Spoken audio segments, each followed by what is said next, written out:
पे भी 11 अक्टूबर में इनाग्रेशन हुआ था। डिटेलिंग चाहिए होगी तो कहाँ से नहीं हो, यहाँ कुछ नहीं है।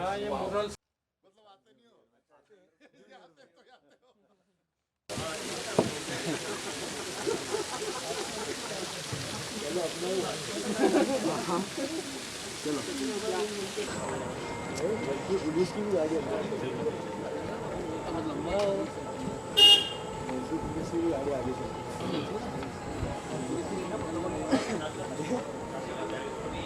भारत के गौरवशाली इतिहास पर हर भारतीय को गर्व होना चाहिए और कहीं ना कहीं पिछले 8 वर्षों में प्रधानमंत्री नरेंद्र मोदी जी ने हमारे श्रद्धा के स्थानों को, चाहे सोमनाथ धाम हो, काशी विश्वनाथ धाम हो, केदारनाथ धाम हो या महाकाल लोक हो, इसका जो भव्य और दिव्यकरण किया गया है, और मैं तो कहता हूँ ये आस्था के केंद्रों को अब अर्थव्यवस्था के केंद्र भी बनाया गया है। आप देखिए इतना भव्यता, इतनी सुंदरता महाकाल लोक में अपने आप लाखों लोगों को प्रतिदिन आकर्षित करती है दर्शन करने के लिए इस आस्था के केंद्र में। ना केवल आस्था के केंद्र में लाखों लोग आने शुरू हुए, बल्कि यहाँ के आसपास के लोगों के लिए बहुत सारे आय के साधन, रोजगार और स्वरोजगार के अवसर भी खड़े हुए हैं। तो जहाँ एक और हमारे गौरवशाली इतिहास पर हमें गर्व करने के लिए कहा, वहीं पर आस्था के केंद्रों को और समृद्ध और भव्य भी बनाने का काम किया गया।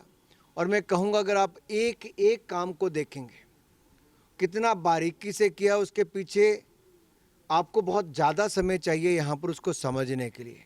ये केवल म्यूरल नहीं है, इस एक तस्वीर के पीछे भी बहुत कुछ कहते हैं। तो मुझे लगता है वो जानकारियाँ जो हिंदू धर्म को जानते हैं उनको तो है ही, जो नहीं भी जानते उनके लिए बहुत बड़ा अवसर है, जहाँ भगवान महाकाल के दर्शन, भगवान शिव के दर्शन करने का, उनका आशीर्वाद लेने का। वहीं पर ये हमारे पास मध्य प्रदेश में ओंकारेश्वर हो, महाकाल लोक हो, ऐसे बहुत सारे स्थान हैं जो अपने आप में एक आस्था के केंद्र भी हैं और लोगों को आकर्षित कर रहे हैं। मैं आभार प्रकट करता हूं माननीय प्रधानमंत्री मोदी जी का इस सोच के लिए और मध्य प्रदेश की सरकार का इस शानदार काम को कम समय में करने के लिए। अब जब इसका दूसरा फेज़ भी बनकर तैयार होगा तो आप देखिए कितना लंबा, ये लगभग 1.5-2 किलोमीटर का आपका पूरा अमृतसर के आसपास प्रीमाइसेस बन गए हैं।